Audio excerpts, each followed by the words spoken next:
ایک درویش کے پاس اندرون سندھ میں ایک درویش رہتے تھے، حضرت امروٹی رحمت اللہ علیہ۔ ان سے سامنے ایک بندہ آیا، آپ نے سندھی میں فرمایا بابا جا شہر میں جا 7 جمعے پڑھ کے پھر میرے پاس آنا، تیرا مسئلہ حل ہو جائے گا۔ کیونکہ گاؤں میں جمعہ تو ہوتا نہیں، اور اس دور میں گاؤں کا نظام یہ ہوتا تھا کہ دنوں کے سفر ہوتے تھے، خچر گھوڑے اونٹ کے سفر ہوتے تھے۔ آج بھی جتنے دور افتادہ گاؤں ہیں کئی ایسے ہیں جہاں جمعے نہیں ہوتے۔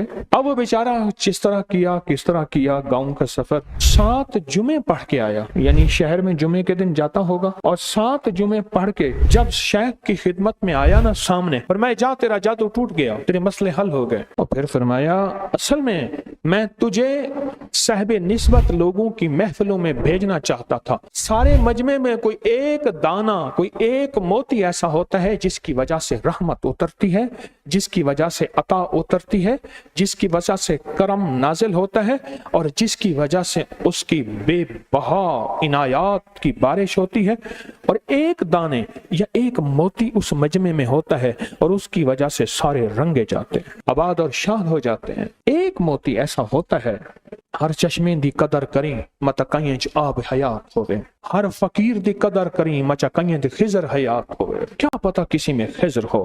میں جہاں اس دور میں مجمع جمعے کے ہوتے تھے، جہاں جا کے ان 7 مجمعوں میں بیٹھ کے آ، یعنی جمعہ پڑھ کے آ، اور اس کا مسئلہ حل ہو گیا۔